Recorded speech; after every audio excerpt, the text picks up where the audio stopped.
Good evening, guys. That is us live. So, excuse me, we are coming to you live this evening. If anyone can see this stream, if anyone's watching, if you could drop a like or comment, that would be awesome. It just helps us send out the notification to Facebook and just let everyone else know that we're live. This evening, I'll let our guest introduce himself in a little moment. Cool, Callum, nice one, mate. 10 Lloyd Jones points for being first to like this, so thank you. So I'm actually over in Manchester. I flew in this morning. I'm based in Ireland and flew in this morning, so we are all having, the iGen crew, so myself, Luke, Liam, and Eamon, are all having a bit of a soiree tomorrow night. We're all going to watch the football, so I flew in a day early just to kind of get set up and get a day's work done. So without further ado, I'll pass across to our guest, Jonny Smith. Jonny, if you could introduce yourself. I'm just going to mute myself for a little minute and send this link out to a few people that wanted a reminder. Over to yourself. Sure. I'm Jonny. I'm Amazon seller. I've recently just moved into a 3,000 square foot warehouse for my business. I've been selling for 15 years now. It's when I first got into e-commerce. I'm sort of reaching on 7 figures now. But it's a lot lower because I took a 6-month break because of the move to the warehouse and not having a prep center. But I think I'm a pretty big seller. Doing 6 figures a month now. I do a range of strategies. I do Amazon, eBay, I do everything. And I think I've got expertise in sort of everything that's e-commerce because I've been in the industry for so long. But yeah, that's me. I've got got a group as well and all that. So yeah, I'm sure you find a bit more details. But that's me. Yeah. So again, thanks, Jonny, for sharing your time with us because, like you say, you've had a really busy past 6 months moving into your new warehouse and just running an Amazon business can be very time consuming. So it'd be great whenever you say that you've been selling for that amount of time. How did you start off selling? How did you start off in e-commerce? I started actually when I was 16. I started in private label just on eBay. And what I used to do back then, I think I was before the time, probably ahead of the time where like all the information was out. So I didn't really know what I was doing, but what I used to do was import silk ties, so different sort of clothings. I used to import sandals and all sort of things like that. And what I did is I created my own brand called like JA ties and JA sandals and stuff like that, which isn't that good thinking about it, but I was 16. But I ran that business on eBay. I didn't know about Amazon, wasn't out then. But I ran that during uni, actually, till I was about 22, 23. And then I stopped because the margins were so tight and you had a lot of like Chinese competition and stuff like that. And I think I played it wrong. I should have played off the brand as, high-end sort of silk ties rather than competing with the lower end stuff, because what I used to buy in was good quality. It was like 100% silk and it was nice ties because you went to the tie shop, wherever it's called, and they're selling the same quality ties for like 40 quid. I think I was selling mine for like 10, 15 quid. And, it was just one of those things where you're young and you're dipping your toes. How come it was ties and sandals? I mean, that's quite a random. Yeah, it's really random. Ties, I don't know. It was just light, easy to import in. I just gave it a try. Them, I suppose, yeah. Can't really damage them. And then the sandals were actually a terrible idea. I lost loads of money on it because what I did was there's a trend that my dad actually went on a flight. This is 15 years ago. And and in the airport, in the airplane magazine, there was a advert for these sandals without straps. So it was just the sole of the sandal, and they had a sticky residue where your foot would mold to that sandal. And it was just terrible because my friends would take it to the beach and the sand would get on the sticky residue and then it'd be useless. They'd try driving with it and the sticky residue would fall off. And it was just inconvenient when a strap is so easy to put on. And in hindsight, it was a stupid idea. I mean, I still sold some, but it wasn't a moneymaker. I didn't, lose too much, but considering how much you lose nowadays from Amazon just messing up stuff, it's nothing. It's nothing. Yeah, but for a 16, 17-year-old. But then, in my 20s, I just sort of sold on eBay, but I would always just sell like trends and stuff like that. So like swagways and stuff like that. And my actual job I was in a business development role and purchasing role. So it's exactly the same as Amazon, essentially. So it's basically, I used to buy, it's an electronic assembly. So I used to buy components. So I'd used to basically get an Excel sheet of about 50 different components. And all I'd be doing with those Excel sheets is you'll get a part number, which is basically like an ASIN. And I'd be looking up the best price, the best suppliers, and all that. And I did that for 4 or 5 years. And the other part of the job was obviously building business and finding new suppliers, new clients, and stuff like that. So it's exactly what I do now. So I've bought, I think I've basically got 15 years in sort of Amazon related roles, and with sourcing, I think I've just got it down to a T. I've never had a sourcing VA. I don't believe in them. I think sourcing is something that you should always keep to yourself. I know there's a massive trend. I think maybe you guys teach that, but to get loads of sourcing VAs. But I think it's the one thing you shouldn't outsource away. I think actually what you should do is outsource all the admin, all the paperwork and stuff like that. But building relationships and stuff like that is, But I mean, I've got a lot of experience, and now I started my Amazon business 2.5 years ago. Has so many ups and downs, but had such a good year last year.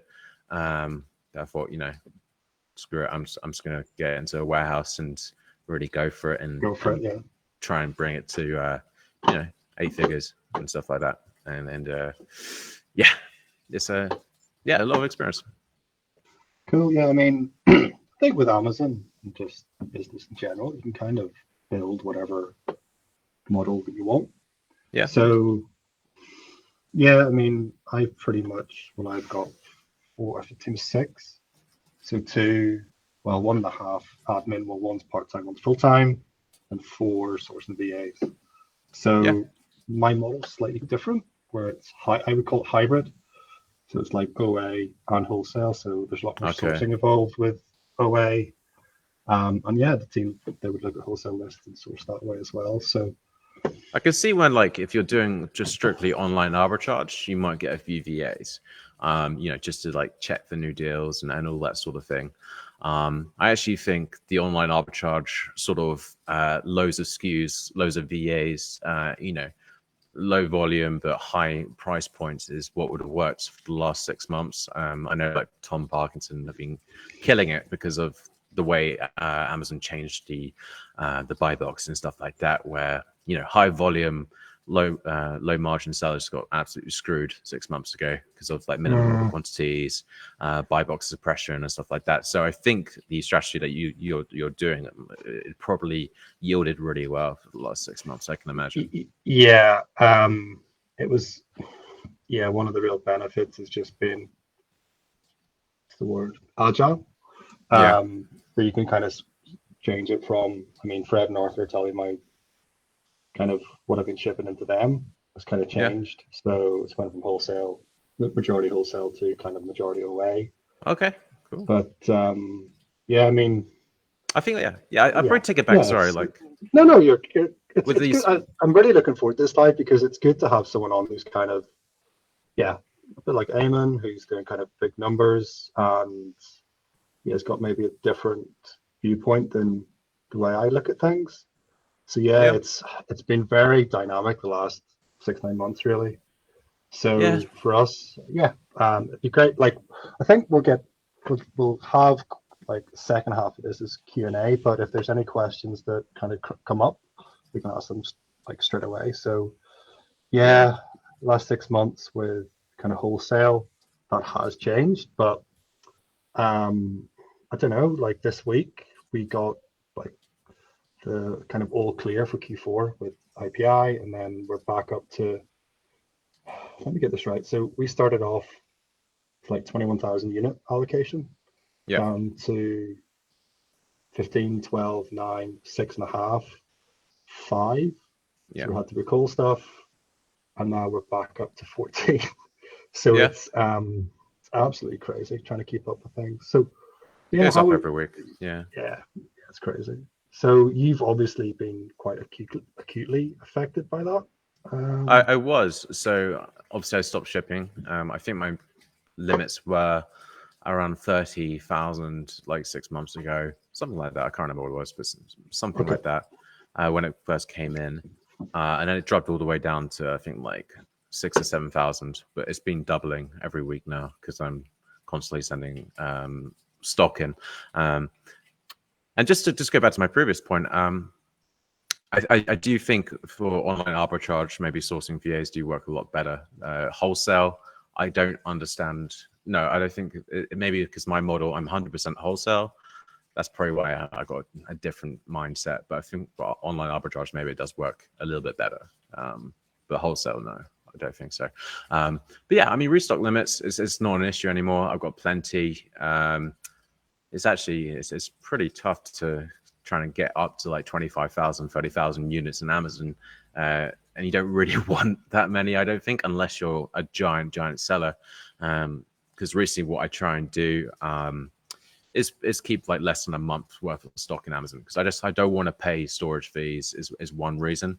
Uh, Also obviously the restock limits and stuff like that. I've had issues where the buy box gets suppressed and stuff like that. So it just makes no sense to ever send more than a month in. So to actually reach something like 30,000 units is really tough when you're only sending a month's stock in, unless you have a crazy amount of capital. So Yeah. yeah. So well, that's that. What, like 1,000 units a day if it's a 30-day month. So yeah, Yeah, but that's a lot of different SKUs because if you're only sending 30 days stock, that's a hell of a lot of different SKUs and there's a hell of a lot of different sourcing and different suppliers and admin. that yeah, and like obviously before you could send 500 units of a stock for Christmas time or like even 1,000 units and you'd be like, oh, it's all going to sell, it's all going to be good because you've got the last 4 or 5 years of data. But now things have changed because obviously at any moment Amazon could be like, nope, we're going to suppress this buy box. That listing's dead. You now have 500 units that you need to get back and put on other units, other ASINs. So yeah, times change. I Well, mean, it's yeah, interesting. I think it's worth if we kind of dig a bit deeper on that, Johnny. So yeah, I've kind of experienced that a couple of times, but suppression of the buy box for Yeah. someone like you, what does that look like? What does it mean in kind of in real terms? What does that look like? Um, I mean, for me, it's really killed a lot of my top listings, my previous top listings from over the last year. So some of my sort of top sellers I used to rely on, I could send in and get, consistent sales on it. It's just gone because what they've done is obviously they've compared the price to like Sainsbury's or Morrison's and suppressed it. So what does it mean to me is, um, it's just managing the inventory a lot better. I would always only again send less in. What else I would do is I'd set sort of minimum order quantities. So if it ever gets suppressed, then I can always still go on that listing and it actually still works pretty well. And that's obviously the advantage of having a warehouse. And it's just being flexible, right? It's been having that stock and knowing that okay, I can list the stock in 10 different ASINs and on eBay, Shopify, whatever.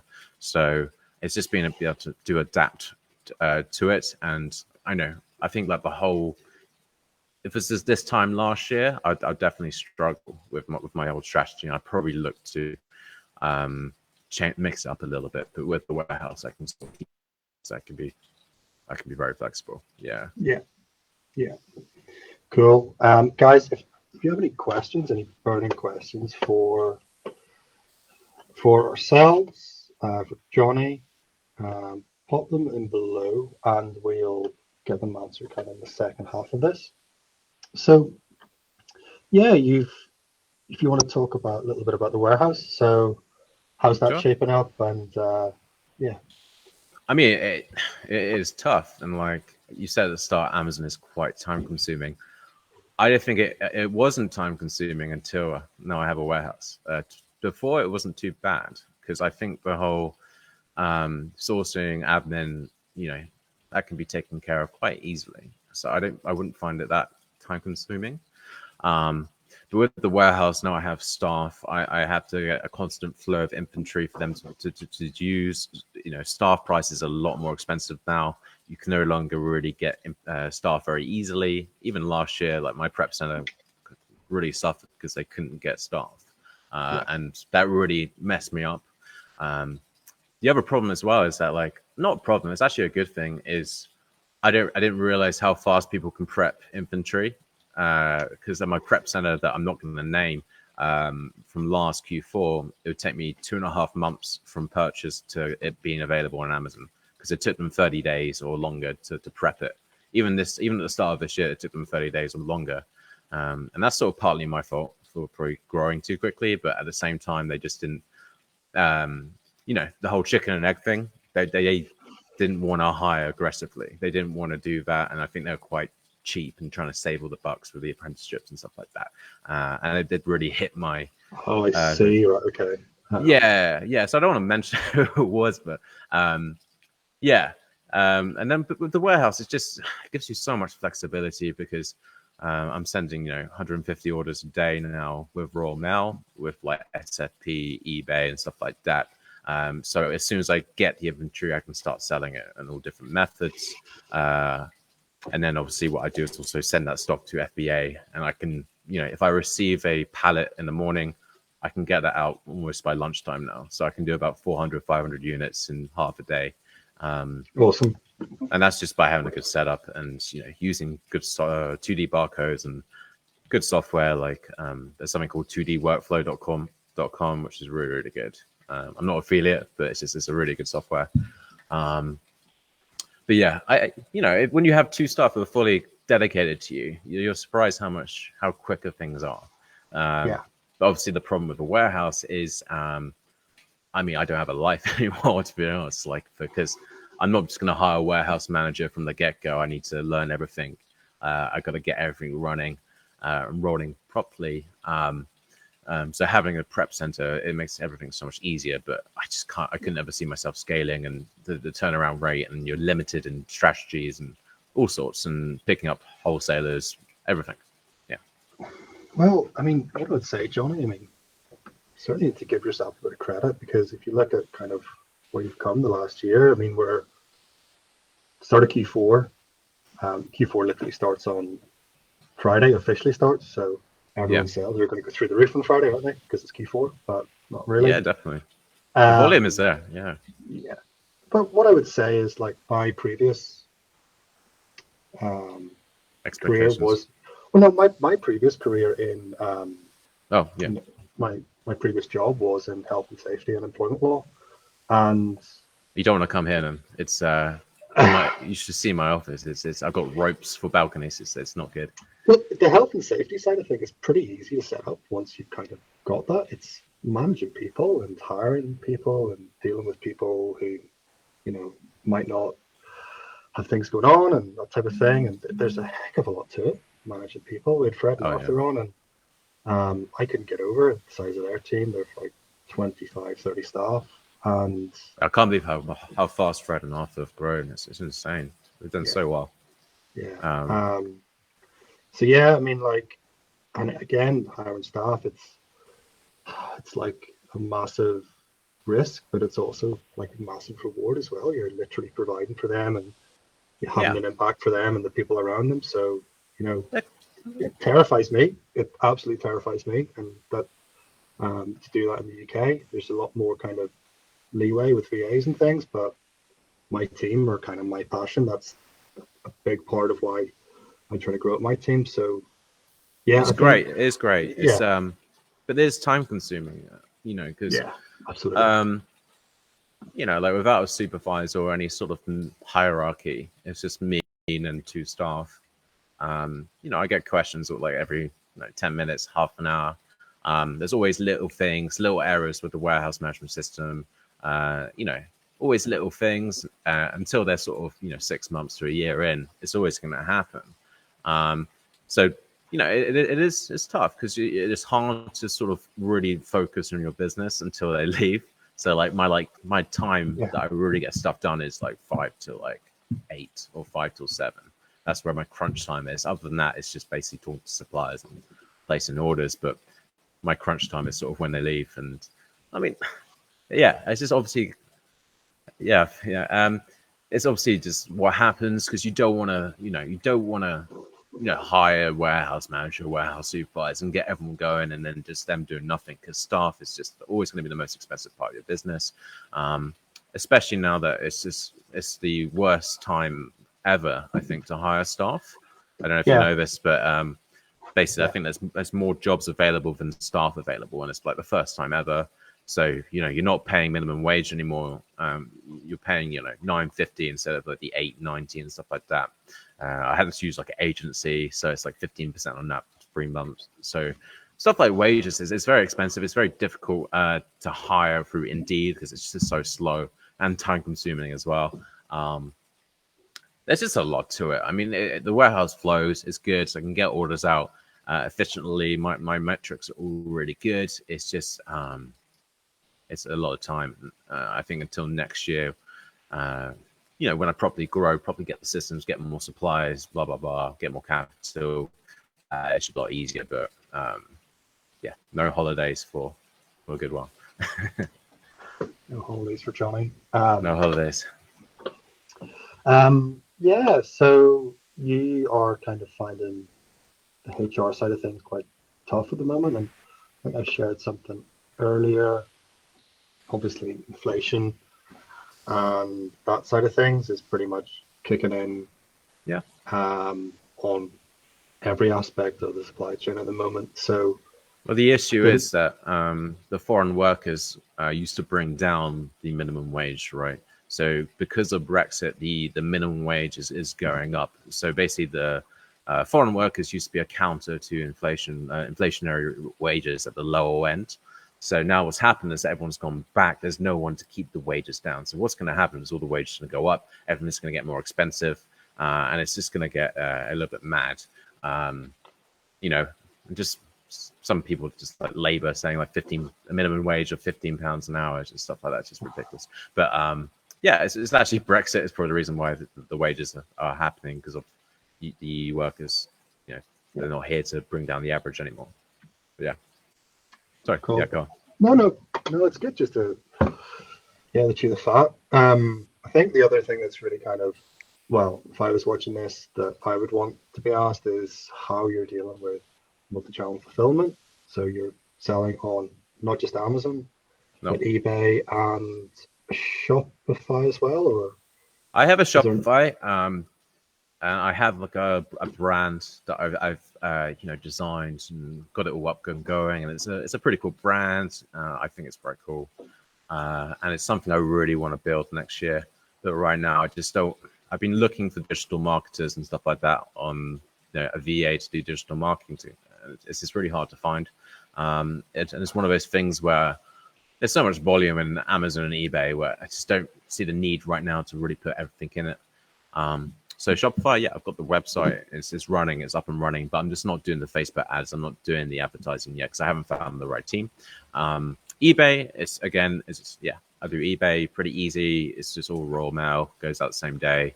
And then obviously you've got Amazon, you've got Merchant Fulfilled, and you've got Seller Fulfilled Prime, you've got FBA. And then you've got like 6 different, lots of different listings because you can do the MOQ for like 1, 2, 3, 4, 5, 6.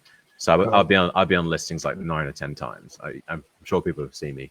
But yeah, it's all handled through a warehouse management system. Obviously, if you don't have a warehouse, you can always handle it with like InkFrog or something like that, or Crazy Lister, which is like an eBay Amazon connection sort of thing. 100% you got to have an eBay account now. This the MCF is so cheap. Multi-channel fulfillment from Amazon to eBay is so cheap now. It's incredibly cheap. But yeah, and it's like even just to fulfill an order, it's like I think I filmed the loom for it's like 25 seconds. It's just copy and paste, and bang, away you go. Even if you're doing Yeah. fulfilling the order manually. We don't do that much like that yet. It's something that I want to kind of push after this Yeah. little break. But yeah, it's awesome. Really, really easy. Yeah, and all that happens is you have a master SKU, so you have a master product, so a pack of biscuits, and then that'll be the master SKU in the warehouse, and that's just linked to all these different ASINs and different SKUs, and it's listed all out, and it's basically all synced together.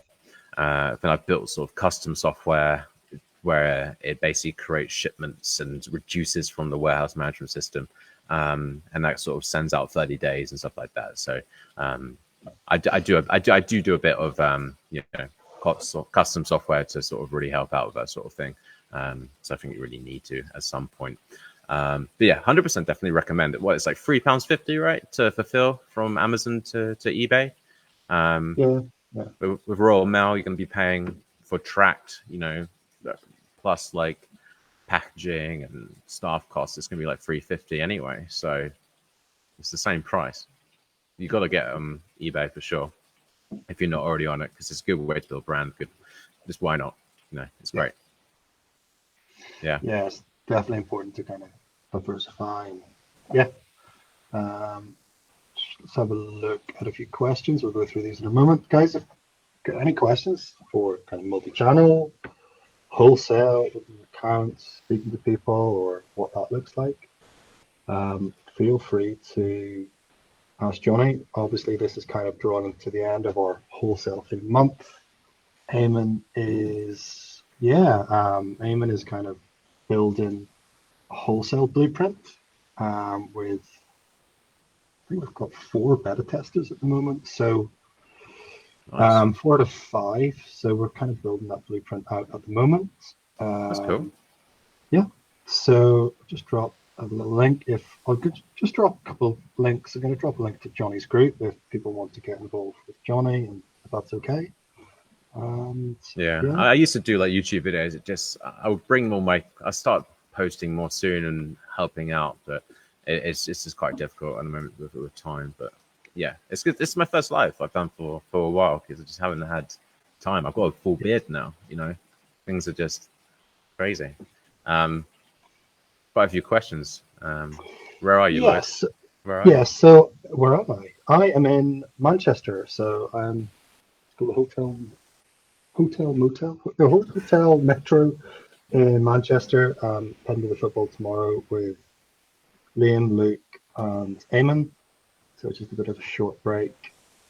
And yeah, just been working all day at a coffee shop. It's been just change of scenery. It's just good, just to get out of the office and get out of the normal setting. Okay, so thanks for the link. Evening. Okay, so there's a question coming through. Let's post that now. Okay, so a couple of questions in regards to MOQ, or minimum order quantity. So MOQ is a great point, and also, is MOQ, is it for MFN, or how can it be used, John? So you can be used with FBA, but you don't get the same benefits. You only get a slight discount. So, say you set your MOQ to 4, you get a very tiny discount.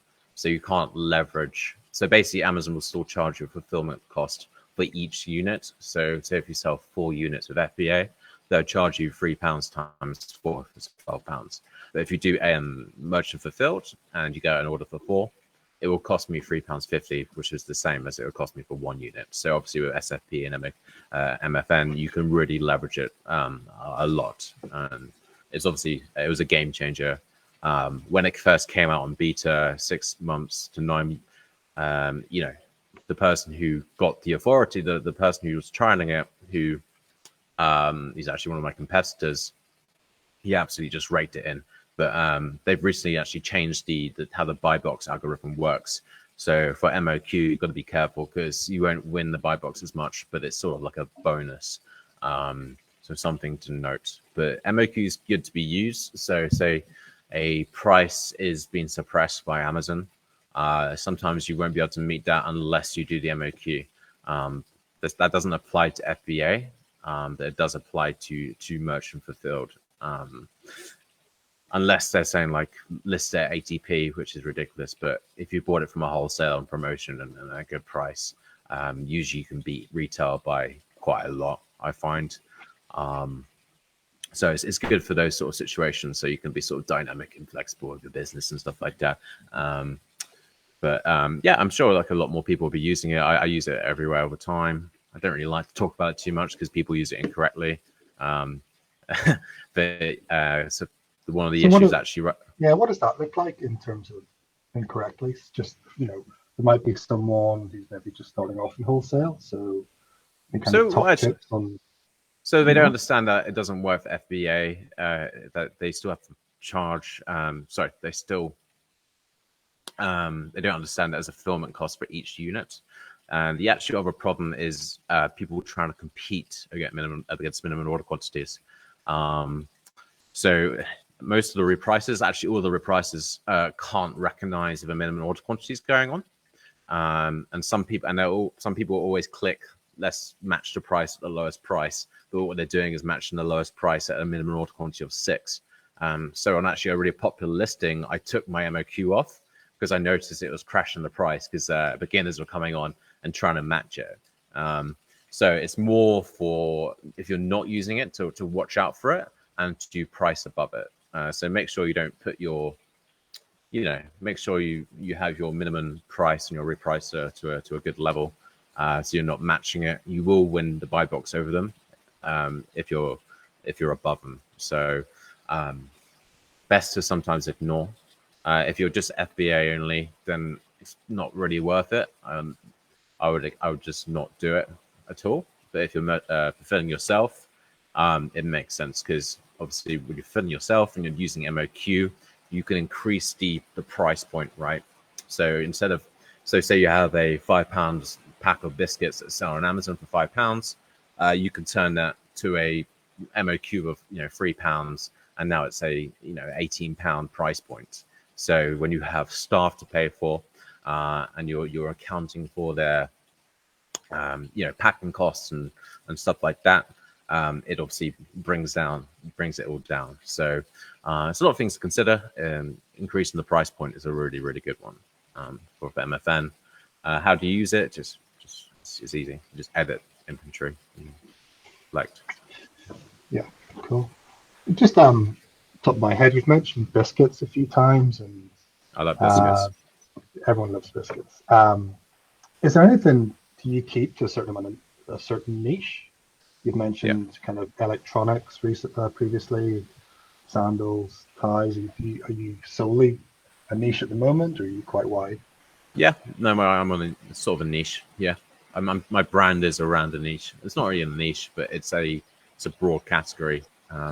So what I'm trying to do is actually build on that brand. I'm not going to go into what it is, but to give an idea, I import a lot now. So I'm building my supply chain is all around the world now. So I'm building wholesale connections, not just in UK, but all over the place, which when it makes sense. Obviously, the only problem with that, again, is holding up capital. But the massive benefit is the margins are insane and there's no competition. Well, there's very little competition. But yeah, I am concentrating on the category, and I do that because I know my competitors, I know my suppliers, I know every brand, majority of brands, and I can also build my Shopify brand around it, which will build longevity for the future. Because I want to run this business for the next 10, 20 years. I want to build a brand that is related to it. I've got that brand as a brand registry. I've got the trademark. I've got the website. I've got everything to do with it. It's all sorts. There's a lot of things that help. Again, probably not necessary if you're just doing online arbitrage. I don't think it's necessary at all, actually, if you're doing online arbitrage. But for my situation of a warehouse, I'm trying to be as flexible and diverse as possible. A brand is always a good shout. Yeah, I think it's something that I need to have like a decision on, really. So whether to, I don't know. I'm quite happy the way it is, but yeah, it's hard to build a brand in everything. You need to obviously focus. Yeah, I don't want to give up too many nuggets, but it's just obviously one of the advantages with building a brand. It wouldn't help you, but it's the ability to start doing custom listings. Okay. Maybe you can do that if you have your own brand on Amazon. Then you can start doing custom listings, and custom listings are really good because obviously there's no competition. Yeah, there's a question there from an unknown person because it doesn't show us in the chat. So I'll find out who this is from. It's a great question. Any advice on trademarking brand protection all within Amazon, Jonny? We kind of talked about it, Trademarking brand correct. Go on ipo.uk, register your brand, your trademark, create a brand through brand registry, do the application, and then you can just sort of kick people off, right? If people go on your listings and stuff like that. Is that what you mean? I don't know. I think that's what you mean. Yeah, I'm going to find out who asked that question. Let's just have a look. So I assume that's what that person means. Yeah, so how you kind of protect listings that you're on. Obviously, you can create your own brand, create your own listings, and share listings so you can kick people off. Through eBay, which is your own listing as well, and stuff like that. Any advice from trademark? Yeah, I mean, yeah. It's if you own the brand, then you can kick anyone off, right? If someone copy, I have no experience in if someone like a Chinese brand, if a Chinese, I know a lot of Chinese people are obviously copying and stuff like that. I had no experience in that, but yeah. Cool. Okay. So just hide that. Next question. Hi, Jonny. Do you have a team at your warehouse to source for products? I think we kind of answered that and your reason behind that, Jonny. But are your team, are they solely preparing products, or are they going to get involved in any business development, or what's the plan there? No, they're purely just doing the assembly. Just warehouse work. I have an admin fee, virtual assistant who does listings and creates listings on eBay, Amazon, does all my admin work and stuff like that. But it would be too expensive to use one of my staff members to source for me. It makes no sense really. The only option what I'd do is if I got really big is I would hire a buyer, someone who'd go around all the country and just basically try and replace me. I don't know. I'd only start looking at that sort of option if I got to sort of 20, 30 million a year. I know people like Amazon Lit and, Smartest Seller, Buyboxer and stuff like that. They have buyers and people who source for them. But they're doing $40-50 million. So I'm not at that level, obviously. And you can tell that you obviously still get a kick out of speaking to wholesalers and sourcing yourself. Yeah, quite I like it. Yeah, this kind of comes natural to me. I just don't think anyone I hire would ever be as would know my business as much or be as good, which sounds really arrogant, but that's the business that's how you grow your business, right? It's the suppliers and building those suppliers, and eventually, I will start to hire people for that, and I want the business eventually to grow without me. So is this something I will do and probably look towards when maybe I get closer to a higher number, but right now when I'm just moved into warehouse, cash flow is tough. I've just invested in racking, warehouse stuff, all the different equipment and stuff like that. It wouldn't make sense to have anyone source for me. Cool. Just all I want them to do is get the products out. Out the door. Yeah, and just one of the questions is kind of on that. So is that, well, I suppose you'll never be completely set up. Things will change, but are you more or less set up and ready to rock and roll for Q4? Yeah, I'm ready to rock and roll. I've got right in front of me.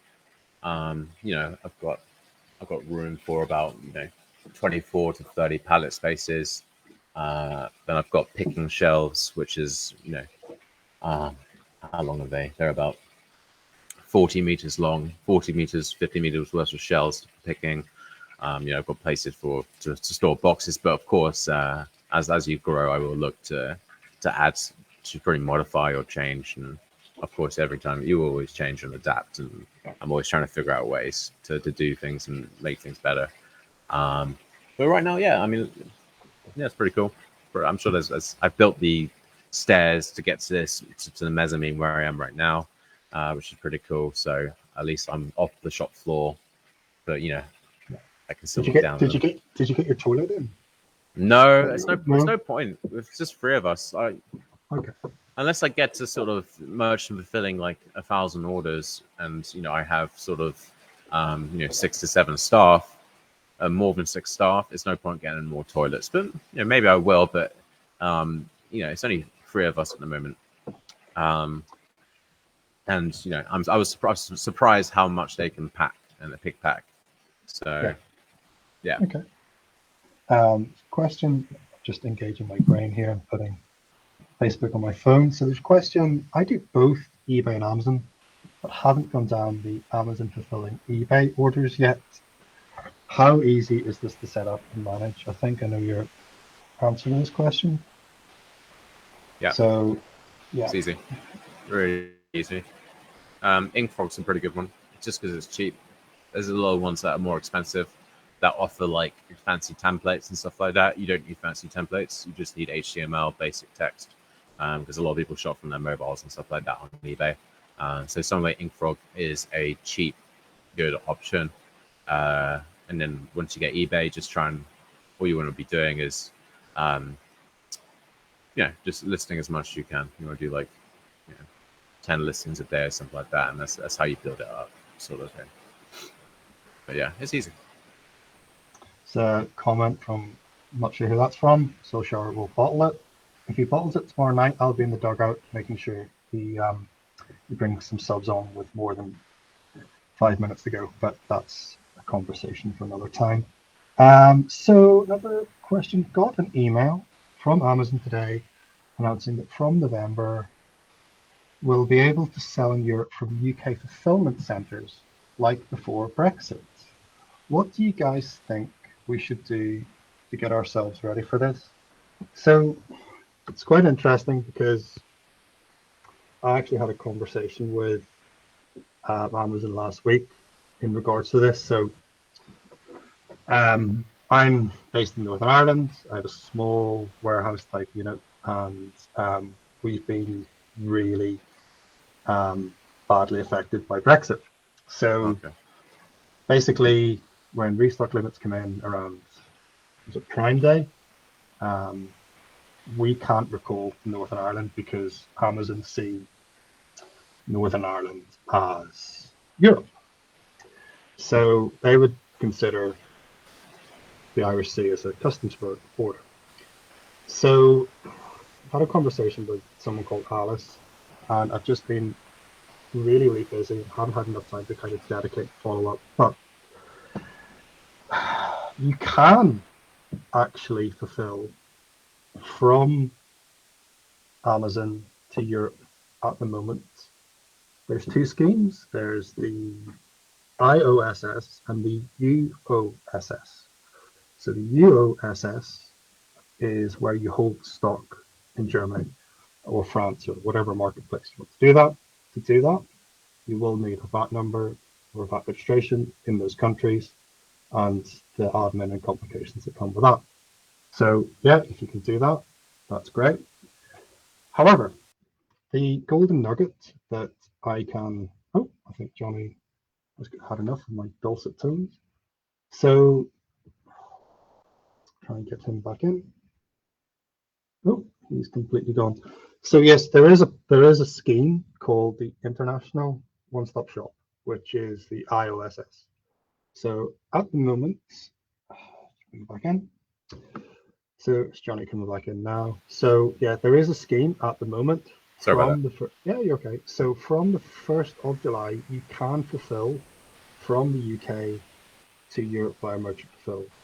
Wow. So you can do that at the moment. It is available. I'm not sure why Amazon aren't pushing it out more, but I had that conversation last week. I stopped there actually. Yeah. So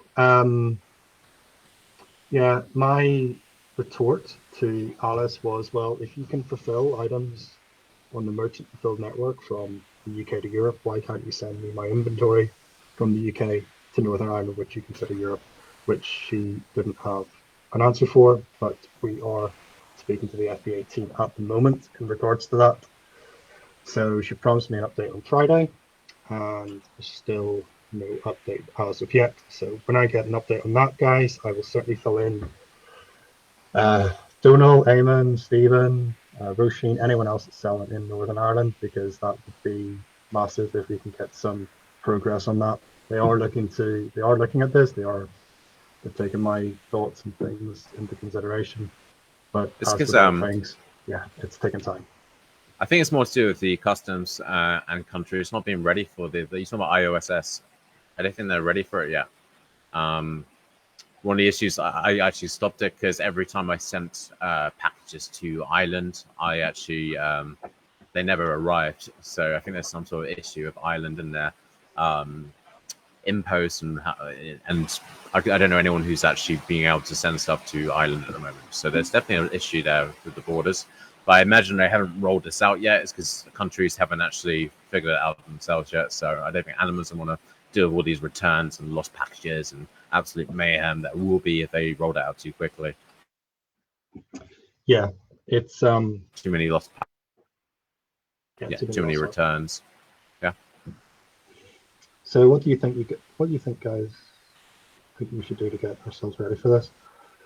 Really just kind of look into it, and yeah, you can do this from today. So you can merchant fulfill UK to France without a VAT number in France from today. You can't do that.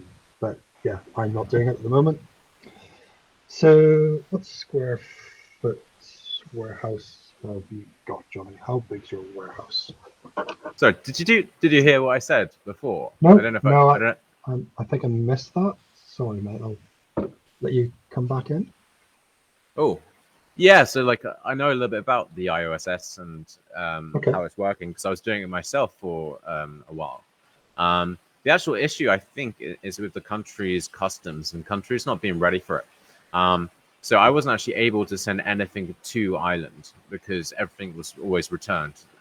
Ireland never let parcels or packages go through. So it's definitely an issue there right now with how they're handling the iOSS. So the reason I think Amazon have not rolled it out yet is because I don't think countries are ready for it. They don't want to they don't want to have all that admin work and all those returns and stuff like that. So I just don't think the countries are ready, and it's too much hassle and stuff like that. Unless things change, obviously, by November or whatever the date was or the month was. But I turned IOSS off because it's just not worth it. Because just you never know when you're going to get a return. Some countries are cool, but it's just not worth it right now. It's just not working very well. Yeah. Yeah. Okay. Okay. I think there's maybe a couple other questions, but so for yourself, Johnny, I mean, I put in the synopsis, multiple six-figure seller, and obviously you're kind of exceeding that at the moment. So fair play. Anyone kind of doing 7 figures is, yeah, obviously a lot of work and a work that doesn't get seen. So fair play, mate. Really, really good. Thank you. In terms of Q4, have you set projection or target for you in the business and the team, or do you kind of just roll with it, or what's the plan? Yeah, I mean, if I can do something like $1 million in the last 3 months, that'd be awesome. Wow. You know, yeah, that's the goal. I mean, I've got my warehouse is full of pallets ready to to send in. You know, I think I've got about 10 pallets of advent calendars, which is pretty crazy. But yeah, I mean, if I can do that, near that, that'd be awesome. You never know. See what happens with the whole,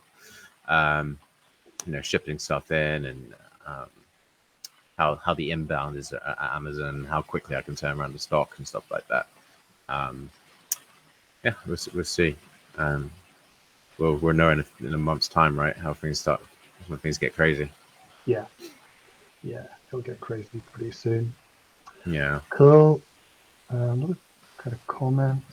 Just sort of a clearance broker, or likewise, I'm buying from Europe to UK, importing, so doing the reverse. Yep. Cool. Yeah. Okay. So yeah, we've kind of talked about that. Cool. So yeah, think we'll kind of draw this to an end shortly. If there's any more questions, anyone else wants to chip in, that would be awesome. Jonny, is there anything you kind of want to talk about or announce or anything like that? There's not too much. Planning on running a sourcing workshop in a few days. I know you've been on one before, but I was going to do sort of a Christmas one, just the occasional one. But yeah, if you guys want to see some more stuff from me, just follow me in the group.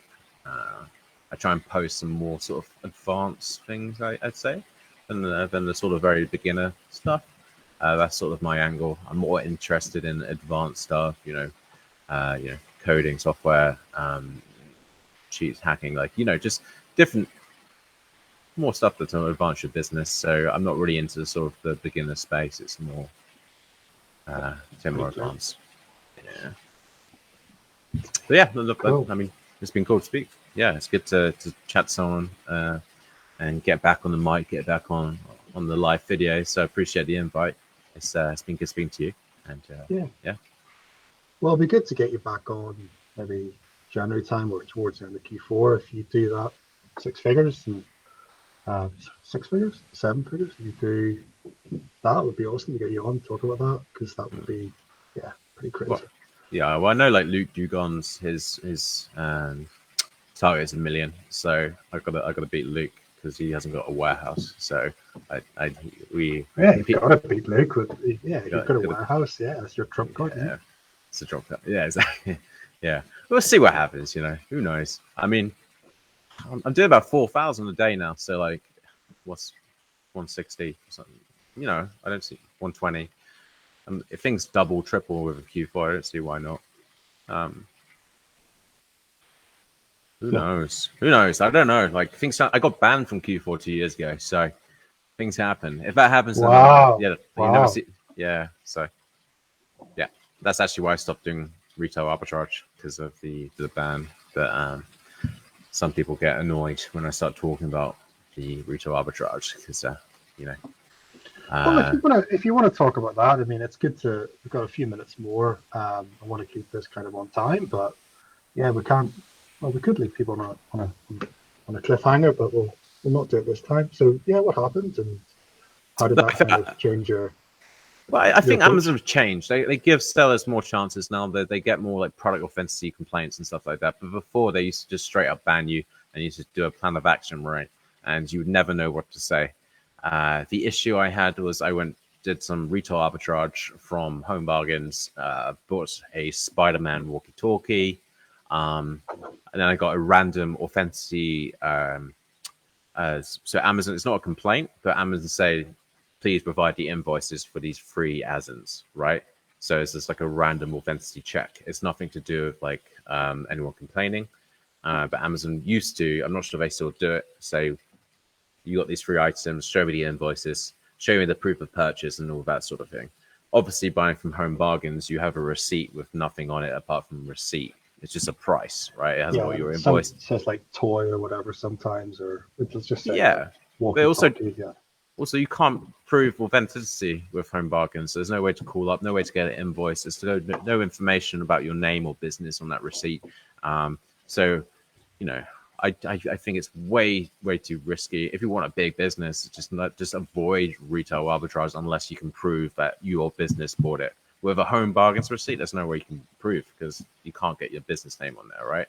So like if someone asks for a receipt, this is not, you can't prove authenticity of that. So I just basically from there, when I got back, I thought, no, I'm going to go 100% wholesale. So basically what I did was took everything I sold and I was like, okay, I'm going to find wholesalers for that. And now I'm reverse engineer it. Yeah. The best way to do it. Yeah. Awesome. Cool. Well, yeah, it's kind of similar to, I suppose, Eamon. He got suspended for something very similar to that. Couldn't bought something, couldn't prove authenticity when clearly was.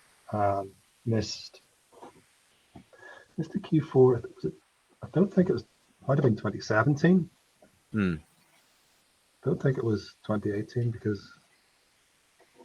No, might have been 2018, but so very similar to Eamon, and he's still doing a little bit of online arbitrage. but he's mostly wholesale now. So Yeah, he's killing yeah, it. He's hiring his yeah, first staff member, right? Oh, he had yeah, his. Did he have his niece, right? yeah. So his niece Nice. is, I think, 3 days a week, and he's a full-time staff member now. So Awesome. yeah, getting there. I need to get a niece to help me. Unfortunately, she's only 10 years old, but I'm sure in a few years' time I can get her in. Yeah. Awesome. Cool. All right, All right. guys. Yeah. So obviously next month it's sort of Q4, so we're going to be kind of theming the content around kind of success up until this point this year. So we're going to be sharing client success stories, client spotlights, things like that. So if anyone's interested who have been through any of our programs that want to come on to live, drop me or Eamon a message, and we'll come on, shoot the fat, and yeah, share some success going into Q4. Cool. Q4, baby. Q4, baby. Right. Best time Over of and the out, year. guys. Peace. Stay cool. All the best.